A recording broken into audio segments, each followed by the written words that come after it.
चलिए, तो बच्चों आज हम स्टार्ट करेंगे इलेक्ट्रिक चार्ज एंड फील्ड का 7वां लेक्चर, यानी लेक्चर नंबर 7। ठीक है, ओके। इसमें हम पढ़ेंगे electric field due to dipole on the perpendicular bisector of dipole, यानी डायपोल के कारण इलेक्ट्रिक फील्ड क्या होगा उसके परपेंडिकुलर बाइसेक्टर। ये चीज आज हम इस लेक्चर में पढ़ेंगे। क्लियर? जो ये टॉपिक भी बोर्ड के लिए काफी इंपॉर्टेंट है, इसलिए इसे भी ध्यान से समझेंगे। और इससे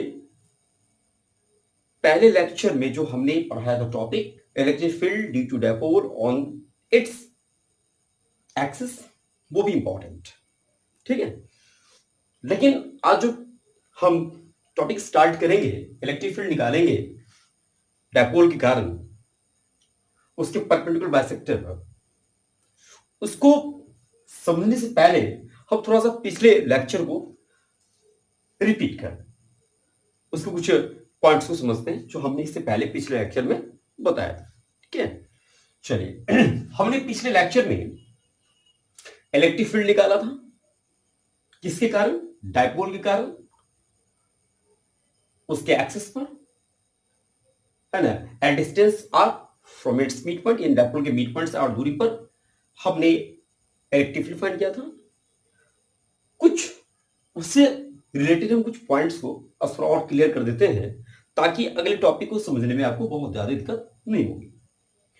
अब ऐसा है, जो हमने पढ़ाया था आपको कि इलेक्ट्रिक फील्ड जो है डायपोल के कारण उसके एक्सिस पर आर डिस्टेंस, जो हम उसके बीट पॉइंट से लेते हैं, उस आर डिस्टेंस पर इलेक्ट्रिक फील्ड क्या होता है, इसका फॉर्मूला हम लोगों ने पढ़ा। ई नेट, उसका इलेक्ट्रिक फील्ड जो हम लोगों ने निकाला था वो था equal to 2 PR upon 2K PR upon R square minus A square whole square, जहां पर K क्या है? कूलम्ब कांस्टेंट है। K जहां पर कूलम्ब कांस्टेंट है, जिसका फॉर्मूला, जिसका वैल्यू 4πε0 होता है A के लिए, और इसका वैल्यू है 9 × 10⁹ न्यूटन मीटर स्क्वायर पर कूलम्ब स्क्वायर। ओके, पढ़ चुके आप लोग। P क्या है? डायपोल मोमेंट, और R जो है वो डिस्टेंस है from the mid point of the dipole. जैसे इसको हम इस प्रकार फिर दोबारा समझें, जैसे हमने यहां पर ले लिया नेगेटिव चार्ज और यहां ले लिया पॉजिटिव चार्ज, इसको यहां ले, थोड़ा सा यहां दिक्कत हो जाएगी। यहां नेगेटिव चार्ज हमने लिया और यहां हमने पॉजिटिव चार्ज ले लिया। ठीक है, प्लस क्यू। ओके, इसको हमने जोड़ दिया। ठीक है, राइट। यहां पर मिड पॉइंट है, मान लिया मिड पॉइंट है, ये डिस्टेंस ए है और ये भी डिस्टेंस ए है। क्लियर? और उसके बाद हम इस मिड पॉइंट से हम क्या करते हैं? आर डिस्टेंस लेते हैं। चलिए, हमने यहां आर डिस्टेंस ले लिया मिड पॉइंट से। ठीक है, ये डिस्टेंस आर है जो कि मिड पॉइंट से डिस्टेंस है, ये आर डिस्टेंस है मिड पॉइंट से। इस पॉइंट को हमने पी ले लिया। तो यहां इस पॉइंट पर जो इलेक्ट्रिक फील्ड होगा, इस पॉइंट पर वो कितना होगा? मैंने बताया, इस पॉइंट पर जो इलेक्ट्रिक फील्ड होगा, हम इससे पिछले लेक्चर में पढ़ चुके हैं, इस पॉइंट पर इलेक्ट्रिक फील्ड होगा 2kPr upon R square minus A square का होल स्क्वायर। अब एक चीज मैंने ये भी बताया था कि चूंकि यहां पर इलेक्ट्रिक फील्ड जो हम निकाल रहे हैं वो डायपोल के कारण निकाल रहे हैं, और दूसरी बात, जो इस चार्ज के कारण जो इलेक्ट्रिक फील्ड होगा उसका डायरेक्शन क्या होगा? इस तरफ होगा। ठीक है, और इसका जो इलेक्ट्रिक फील्ड होगा, इस चार्ज के कारण जो इलेक्ट्रिक फील्ड होगा उसका डायरेक्शन जो होगा इस तरफ होगा। ठीक है, इसको E1 मान लेते हैं। और इस चार्ज के कारण जो इलेक्ट्रिक फील्ड होगा उसका डायरेक्शन क्या होगा, इस तरफ होगा, यानी इसको E2 मान लेते हैं। ठीक है, अब हमने जो इससे पहले वाले लेक्चर में पढ़ा कि नेट इलेक्ट्रिक फील्ड जो हम फाइंड करेंगे, नेट इलेक्ट्रिक फील्ड जो निकालेंगे इस डाइपोल के एक्सिस पर, वो कितना आएगा, वो आएगा 2kPr/r² minus a² whole square. ठीक, अब यहां जो इलेक्ट्रिक फील्ड हमने निकाला, नेट इलेक्ट्रिक फील्ड निकाला डाइपोल के कारण उसके एक्सिस पर r डिस्टेंस पर मिड पॉइंट से, तो अब ये जो फॉर्मूला निकाला हम नहीं चाहेंगे कि आप इस फॉर्मूला को याद करें। क्यों, तो चलिए यहां देखते हम लोग हैं कि ये जो डाइपोल है ये नेगेटिव चार्ज और ये पॉजिटिव चार्ज है। ठीक है, ये जो डाइपोल है, ठीक है, और आप जानते हैं कि डाइपोल का जो डायरेक्शन है, डाइपोल मोमेंट का जो डायरेक्शन है वो नेगेटिव से पॉजिटिव का है। ठीक, तो ये डाइपोल का जो ये जो डाइपोल के बीच का जो लेंथ है, ये लेंथ जिसको हम डाइपोल लेंथ बोलते हैं, डाइपोल लेंथ बोलते हैं, डाइपोल लेंथ, डाइपोल लेंथ बोलते हैं। ठीक है, और ये जो यहां से यहां तक ये एक्सिस डाइपोल एक्सिस कहलाता है। ठीक है, इसको हम लोग डाइपोल एक्सिस बोलते हैं और दोनों के बीच का लेंथ डाइपोल लेंथ कहलाता है। ठीक है ना, तो कहने का मतलब ये चीज कि हम जानते हैं इस चीज को कि ये जो डाइपोल लेंथ होता है ना बहुत कम होता है, बहुत छोटा होता है। ये जो डाइपोल लेंथ है बहुत छोटा होता है, और इसलिए बहुत छोटा होता है क्योंकि ये डाइपोल लेंथ काफी छोटा होता है। ये डाइपोल लेंथ जो होता है ना वो माइक्रोमीटर में या फिर नैनोमीटर में फिर एंगस्ट्रम में होता है, काफी छोटा होता है। और ये डिस्टेंस जो आर है, यानी मीट पॉइंट से, डाइपोल के मीट पॉइंट से इस पी पॉइंट तक का जो डिस्टेंस आर है वो काफी ज्यादा होता है। ये सेंटीमीटर में होता है, मीटर में होता है। तो निश्चित रूप से मान लेते हैं कि डाइपोल का जो लेंथ है, मान लेते हैं डाइपोल का जो लेंथ है 2a, डाइपोल का लेंथ 2a है, ये a और a यानी 2a हो गया। तो डाइपोल का लेंथ जो 2a है मान लेते हैं वो 1 माइक्रोमीटर है।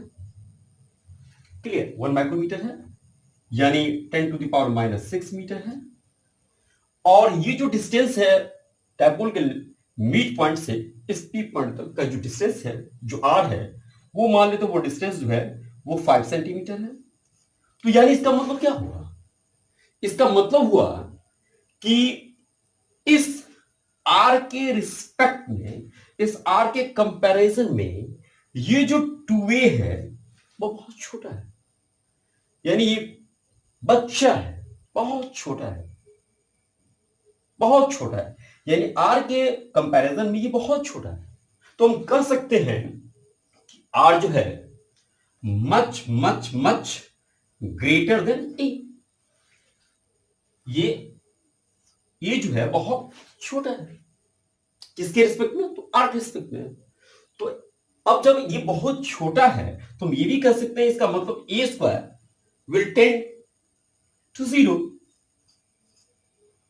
क्लियर, यानी इसका ये मतलब हुआ कि अगर हम ये देख रहे हैं कि ये जो डाइपोल है, डाइपोल के बीच का जो लेंथ है वो काफी छोटा है, किसकी कंपैरिजन में, इस डिस्टेंस के कंपैरिजन में, यानी आर के comparison.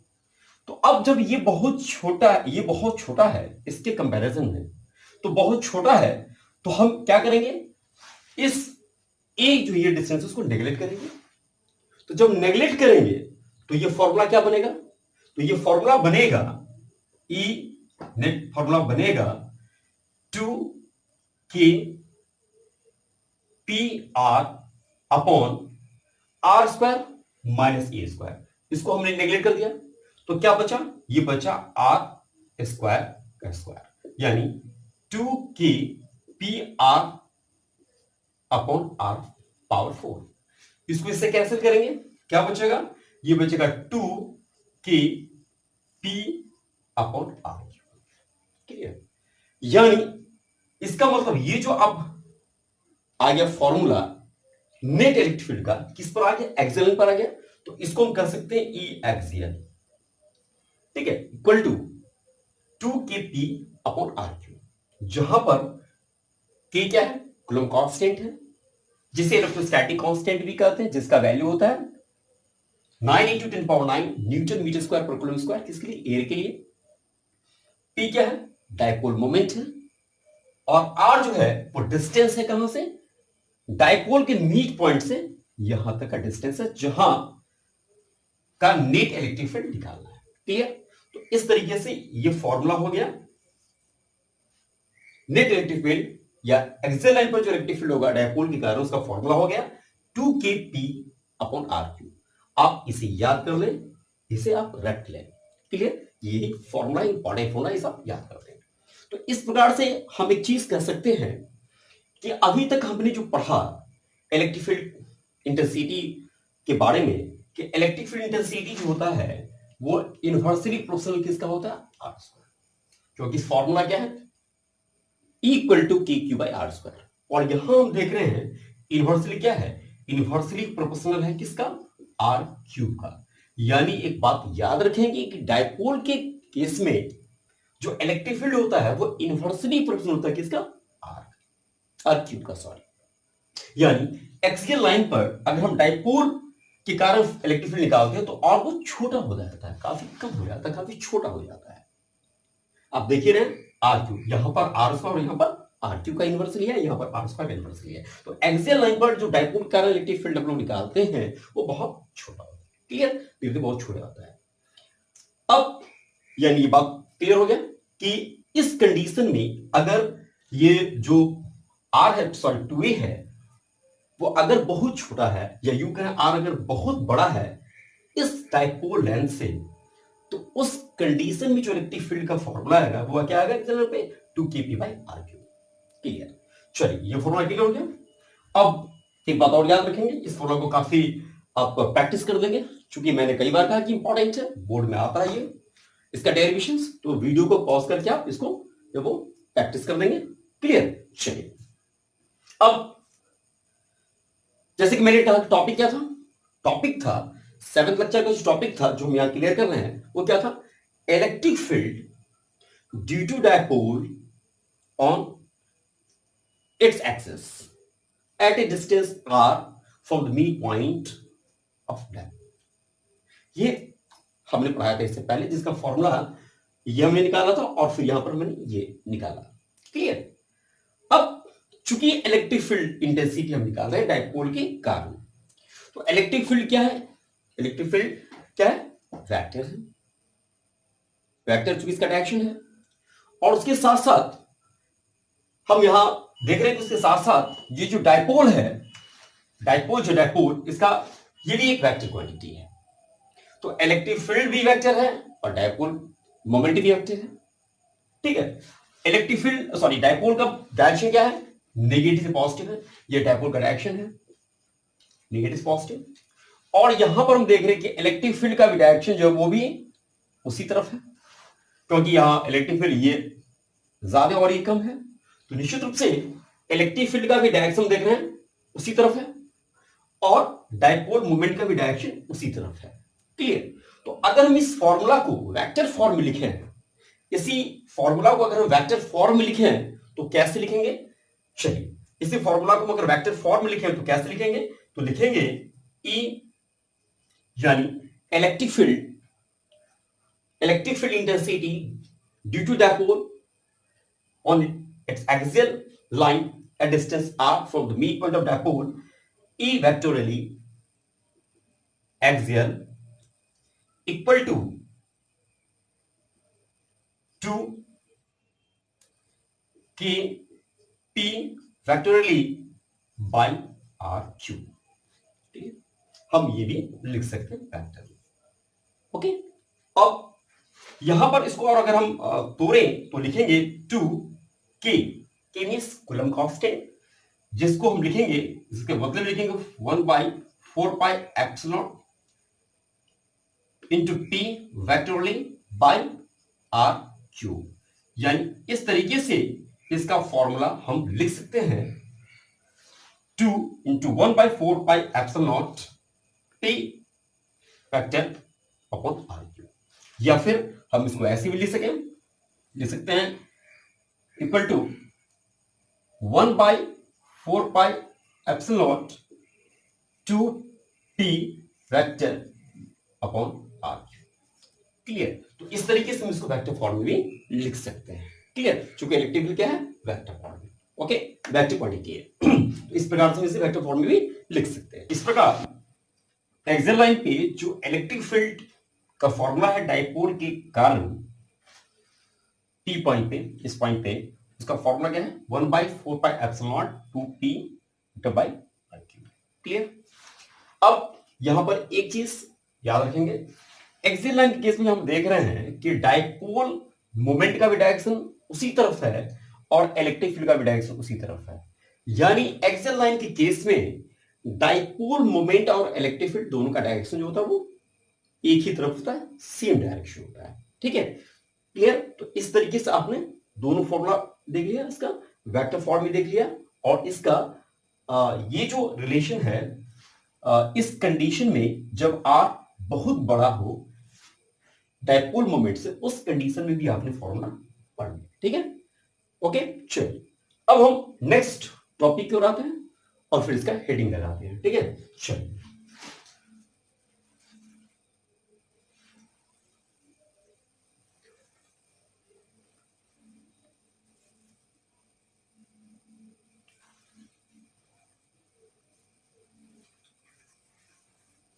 Electric field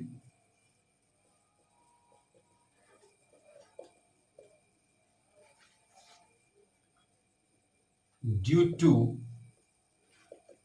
dipole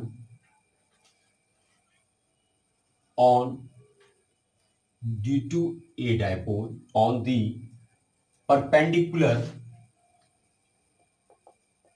bisector of dipole at a distance r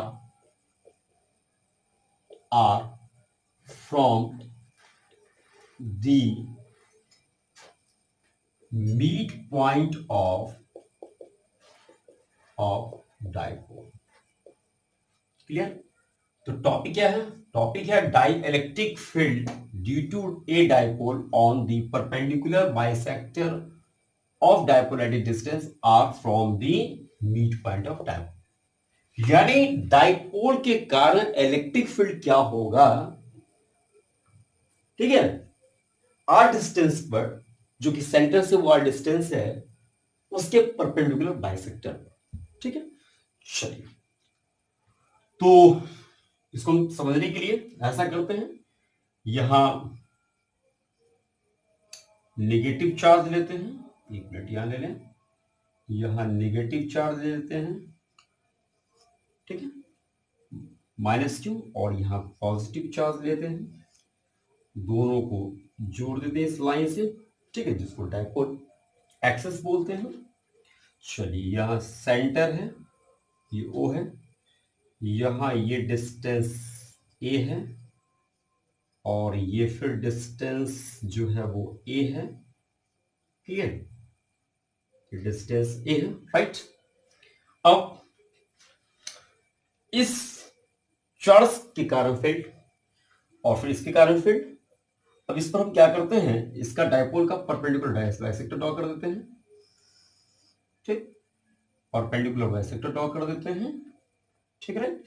चलिए अब इसके कारण फील्ड अवे, चूंकि पॉजिटिव चार्ज है, पढ़ चुके हैं, इसके कारण फील्ड अवे फ्रॉम चार्ज होगा इस पॉइंट पर, इसको इससे जोड़ देते हैं, ठीक है, और इसके कारण जो फील्ड होगा वो इस पर टुवर्ड्स होगा, चूंकि नेगेटिव चार्ज है, तो थोड़ा सा ऐसा करते हैं, अवे फ्रॉम चार्ज दिखाते हैं, अवे फ्रॉम चार्ज, ठीक है, ये हो गया। इसको हम A2 ले लेते हैं, और ये जो इस नेगेटिव चार्ज के कारण जो फील्ड होगा वो होगा टुवर्ड्स चार्ज। तो इस तरीके से हम इसको ऐसे ले लेते हैं, टुवर्ड्स चार्ज है, इसको ले लेते हैं हम लोग E1। तो ये जो E1 है वो इलेक्ट्रिक फील्ड इसके कारण, और ये जो E2 है वो इलेक्ट्रिक फील्ड इस पॉजिटिव चार्ज का।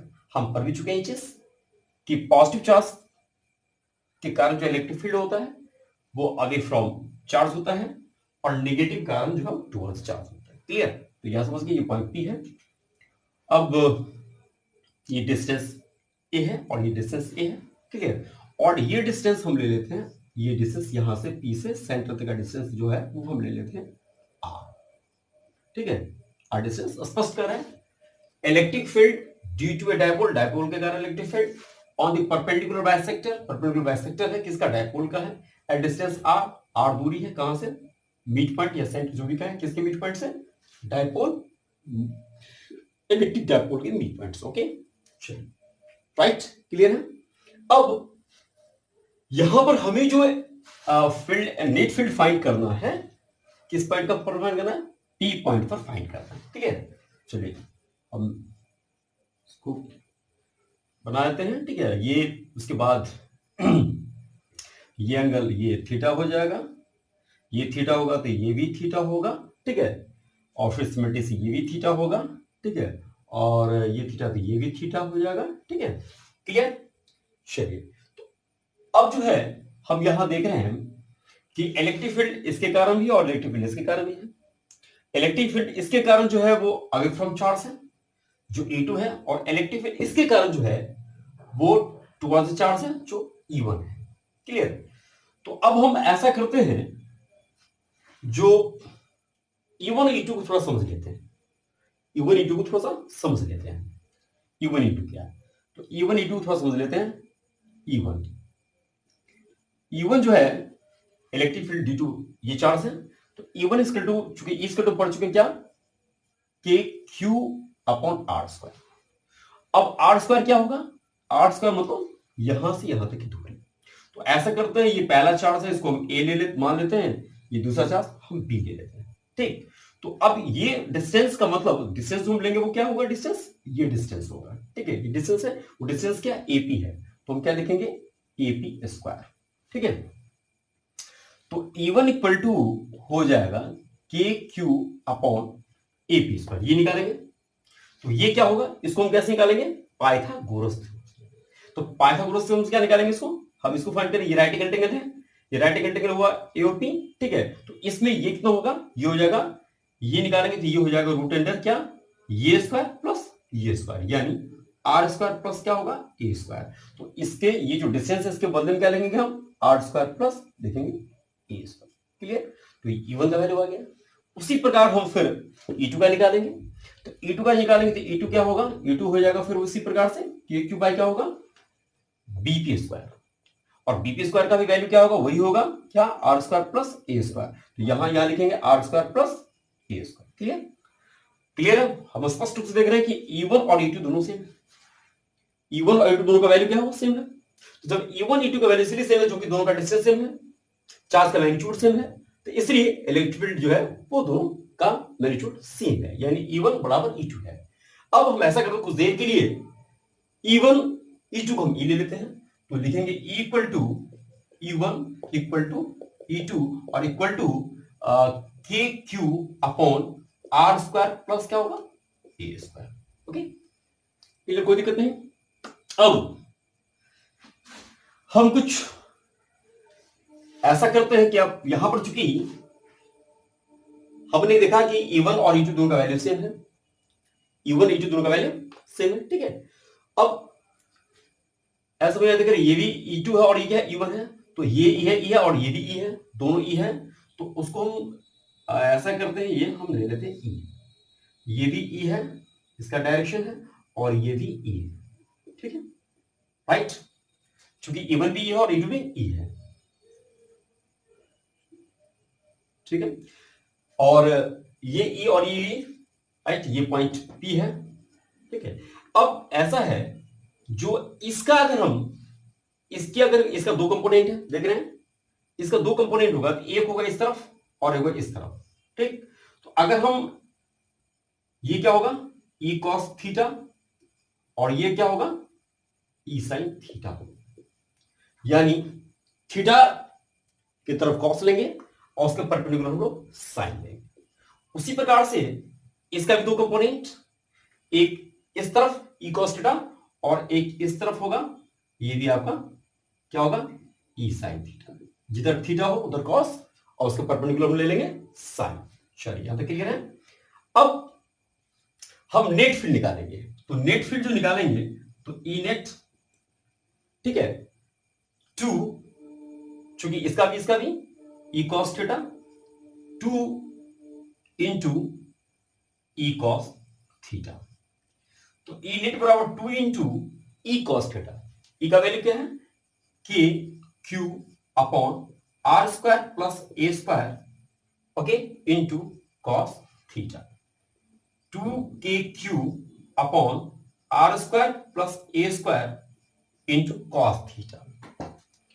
कॉस थीटा की बात करते हैं, तो कॉस थीटा की बात करेंगे तो कॉस थीटा इस ट्रायंगल में लेंगे तो ये परपेंडिकुलर, कॉस क्या होगा इस थीटा के सामने, तो यानी ये हो जाएगा पी, ये बी और ये एच, तो कॉस क्या होता है B by H, base by hypotenuse. Base क्या है ए है और एच है root under A square plus R square, okay. तो इक्वल टू के को बाहर निकाल लेते हैं, पहले हम क्यू लिखते हैं, फिर लिखते हैं 2a upon R square plus A square, R square plus A square. हम ये चीज देख रहे हैं, हम इसको ऐसे ही लिखें R square plus A square, कोई दिक्कत नहीं है। हम देख रहे हैं इसका पावर 1 और इसका पावर क्या है 1/2, चूंकि स्क्वायर रूट है तो पावर क्या होगा, जोड़ेंगे तो कितना हो जाएगा, पावर ऐड करेंगे तो हो जाएगा R square plus A square, power हो जाएगा 3/2, ओके। चलिए अब यानी ई नेट इलेक्ट्रिक फील्ड हो गया के, छोड़ दें इसको, क्यू इंटू 2a पढ़ चुके हैं, के इंटू 2 क्या पी इक्वल टू क्या होता है क्यू इंटू 2a, यानी डाइपोल मोमेंट का फॉर्मूला है क्यू इंटू 2a, यानी ई नेट इक्वल टू के, वैसे ही छोड़ देंगे, क्यू इंटू 2a क्या होगा पी यानी dipole moment upon R square plus A square to the power 3/2। यानी इस प्रकार से नेट इलेक्ट्रिक फील्ड जो निकला डाइपोल के कारण इलेक्ट्रिक डाइपोल के कारण, उसके परपेंडिकुलर बाइसेक्टर पे उसका फॉर्मूला हो गया K P upon R square plus A square to the power 3/2, okay. Generally हम लोग क्या समझते हैं, हम लोग जनरली समझते हैं जो एक मिनट उसको यहां देखें, जनरली हम लोग समझते हैं जो डाइपोल, जो ये डाइपोल लेंथ जो है, जो डाइपोल लेंथ है 2a, वो क्या होता है बहुत छोटा होता है, ठीक है, बहुत छोटा होता है, नैनोमीटर में होता है, माइक्रोमीटर में होता है, ये बहुत छोटा होता है। और ये जो डिस्टेंस होता है मिड पॉइंट से, वो क्या होता है उसके कंपैरिजन में बहुत बड़ा होता है। अगर हम सेंटीमीटर में भी अगर हम लेते हैं, इस डिस्टेंस को सेंटीमीटर में भी लेते हैं, ठीक है, डिस्टेंस को अगर सेंटीमीटर में भी लेते हैं, तो उस कंडीशन में क्या होता है कि 2a जो होगा बहुत छोटा होगा। तो कह सकते हैं कि जनरली r जो है वो क्या है, is much greater then a, यानी फिर वही चीज, जब ये बहुत बड़ा होगा तो a स्क्वायर क्या होगा विल टेंड टू 0, ठीक है, ओके। तो उस कंडीशन में a को हम क्या करेंगे नेगलेक्ट करेंगे, ठीक है, और नेगलेक्ट करेंगे तो इसका जो फॉर्मूला बनेगा वो क्या बनेगा, तो इसका नया जो फॉर्मूला बनेगा, ठीक है, जिस फॉर्मूला को हम याद करेंगे, है ना, रखेंगे हमेशा कि ई नेट इक्वल टू होगा क्या होगा कि P upon R square, okay, ये हो गया 0, तो R square to the power 3/2, यानी के पी अपॉन आर, ये से कैंसिल हो जाएगा, यानी इसका मतलब ये हुआ कि इसका जो नेट फील्ड है, नेट फील्ड का जो वैल्यू है डाइपोल के कारण परपेंडिकुलर बाइसेक्टर पे, वो हो गया K P upon R cube, okay. तो आप इस फॉर्मूला को याद रखेंगे, ई नेट इलेक्ट्रिक फील्ड का ये फॉर्मूला आप याद रखेंगे, ठीक है, इसे रखेंगे, इसे याद रखेंगे। जनरली हम लोग इस फॉर्मूला को याद रखते हैं, इस फॉर्मूला को हम लोग समझते हैं, ठीक है। अब एक मिनट अब ये आ गया, तो नेट इलेक्ट्रिक फील्ड का फॉर्मूला क्या हो गया के कूलम कांस्टेंट, जिसको हम लिख सकते हैं क्या 1/4πε into P dipole moment, electric dipole moment, ये इसका डाइपोल मोमेंट हो गया, इसका वैल्यू हो गया पी अपॉन आर क्यू, जो यहां से यहां तक का डिस्टेंस है, डाइपोल के मिड पॉइंट से डिस्टेंस लिया गया, ठीक, ओके। चलिए ये फॉर्मूला निकल गया, आप इसे याद रखेंगे, इसे रख लेंगे। और चूंकि जैसे मैंने इसे पहले भी कहा काफी इंपॉर्टेंट है, बहुत ज्यादा इंपॉर्टेंट है, बोर्ड एग्जामिनेशन भी दिया आता है, इसलिए इसको आप प्रैक्टिस कर लेंगे, ठीक है, ओके। चलिए उसके बाद अब एक चीज और, चूंकि हमने इससे पहले कहा आपको कि हम क्या निकाले, इलेक्ट्रिक फील्ड निकाल रहे हैं। किसके कारण निकाले, डायपोल के कारण निकाले। कहां पे, ऑन द परपेंडिकुलर बाइसेक्टर। किसके परपेंडिकुलर बाइसेक्टर, डायपोल के। तो चूंकि हम जानते हैं कि इलेक्ट्रिक फील्ड क्या है, एक वेक्टर क्वांटिटी है, ठीक। तो इलेक्ट्रिक फील्ड एक वेक्टर है, तो इसको वेक्टर फॉर्म में अगर लिखेंगे तो कैसे लिखेंगे, अगर इसको वेक्टर फॉर्म में लिखेंगे तो चूंकि हम यहां क्या देख रहे हैं, एक चीज देख रहे हैं, ध्यान दीजिए। हमने इससे पहले एक्सियल लाइन पर देखा कि इलेक्ट्रिक फील्ड और डायपोल मोमेंट दोनों का डायरेक्शन सेम था, लेकिन यहां क्या देख रहे हैं, यहां हम देख रहे हैं जो इलेक्ट्रिक फील्ड का डायरेक्शन इस तरफ है, ये इलेक्ट्रिक फील्ड का डायरेक्शन है, ये आपको इलेक्ट्रिक फील्ड का डायरेक्शन है, ये इलेक्ट्रिक नेट इलेक्ट्रिक फील्ड का डायरेक्शन है, ये इस तरफ है, ये नेट इलेक्ट्रिक फील्ड का डायरेक्शन। क्लियर, हम देख रहे हैं कि ये नेट इलेक्ट्रिक फील्ड का डायरेक्शन है, राइट। अच्छा, और डायपोल मोमेंट हो गया नेगेटिव से पॉजिटिव, डायपोल मोमेंट हो गया नेगेटिव से पॉजिटिव, और नेट इलेक्ट्रिक फील्ड का डायरेक्शन इस तरफ है। तो नेट इलेक्ट्रिक फील्ड का डायरेक्शन और डायपोल मोमेंट का डायरेक्शन आपस में क्या है, दूसरे का अपोजिट है। ये इस तरफ है, डायपोल मोमेंट का डायरेक्शन इस तरफ है, और ये जो नेट इलेक्ट्रिक फील्ड का डायरेक्शन इस तरफ है। तो नेट इलेक्ट्रिक फील्ड का डायरेक्शन और डायपोल मोमेंट का डायरेक्शन दोनों आपस में क्या है, अपोजिट है। एक इस तरफ है, दूसरा इस तरफ है, ठीक है। यानी एक दूसरे के अपोजिट है, एक इस तरफ है, दूसरा क्या है, इस तरफ है, यानी एक दूसरे के क्या है, अपोजिट है। जब एक दूसरे का अपोजिट है, उस कंडीशन में इसको जो वेक्टर फॉर्म में लिखेंगे, वेक्टर में एक इस तरफ, दूसरा इस तरफ। अच्छा, एक ये मैंने क्या कहा, ये सबसे पहले ये आपका E2 जो इलेक्ट्रिक फील्ड किसके कारण है, पॉजिटिव चार्ज कारण, इसके सेंटर से मिला दिया मैंने, सेंटर से। और ये जो E1 है इलेक्ट्रिक फील्ड किसके कारण, तो इसके कारण, सॉरी थोड़ा सा इसको भी सेंटर से मिला दें, थोड़ा सा इसको भी सेंटर से मिला दें, सेंटर से मिलाओ, 1 मिनट के लिए सेंटर से मिला दीजिए, अरे ठीक रहेगा, ओके, सेंटर से मिला दीजिए, चलिए ओके, सेंटर से मिला दिया,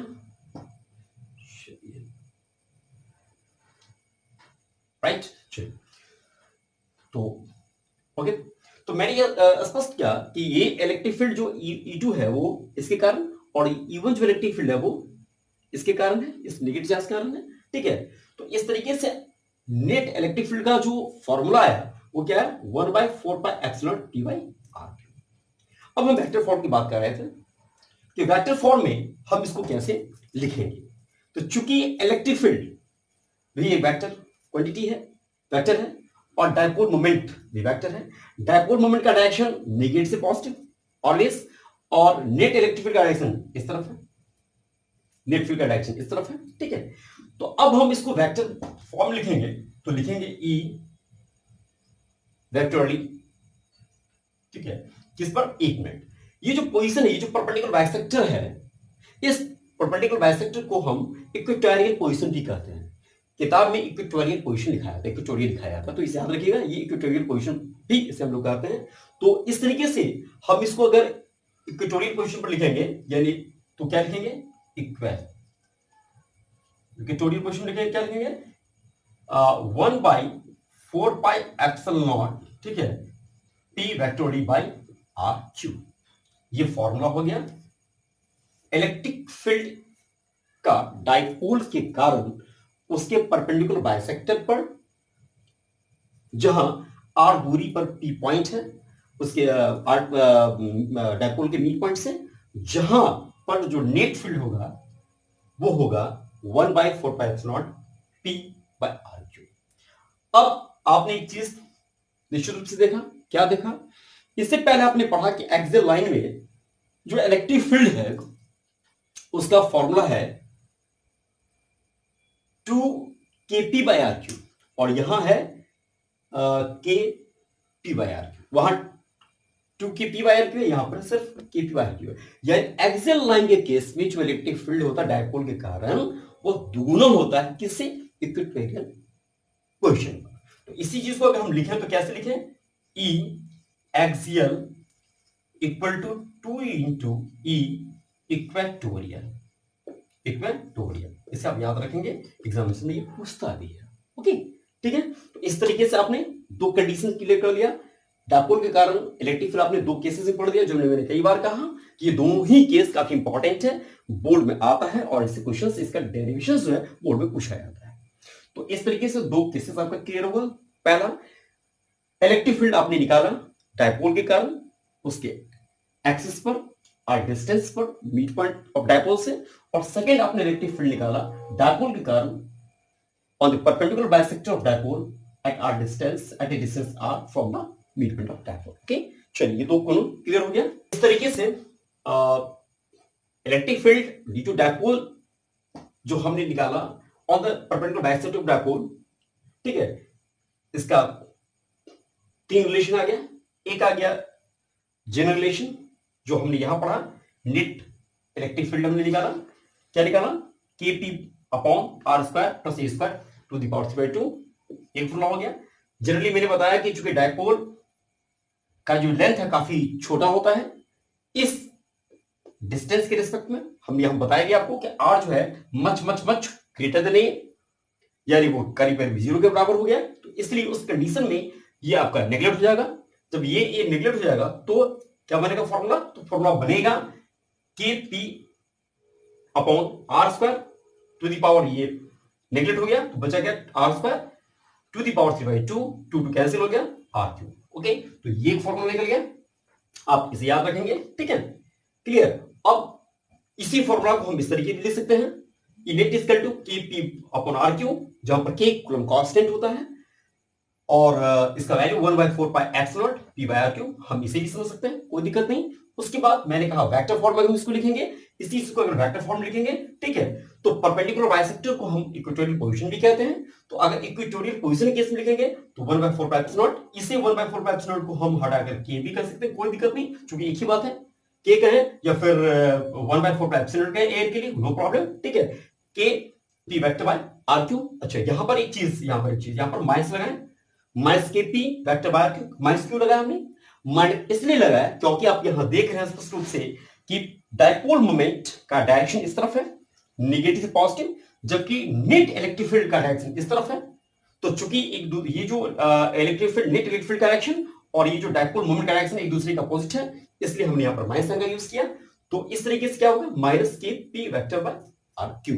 ओके, और हमने इससे पहले भी आपको बताया और आपने पढ़ा भी चीज कि एक्सियल लाइन के केस में, एक्सियल लाइन के केस में सेम डिस्टेंस पर, एक्सियल लाइन के केस में हम जो निकालते हैं इलेक्ट्रिक फील्ड सेम डिस्टेंस पर from the mid point of the dipole, तो उसका फॉर्मूला क्या आया था, उसका फॉर्मूला आपने पढ़ा, उसका फॉर्मूला था, याद होगा, 2 k p upon R cube, ये फॉर्मूला था।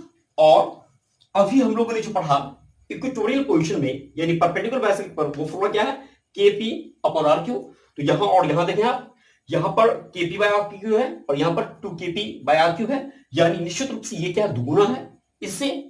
तो इस तरीके से ये जो फॉर्मूला है किस केस में है, ये फॉर्मूला है एक्सियल लाइन के केस में, और ये फॉर्मूला क्या है, इक्वेटोरियल के केस में है। तो इक्वेटोरियल पोजीशन पर K P by R cube, axial line पर 2kp बाय आर क्यू, यानी कह सकते हैं कि एक्सियल लाइन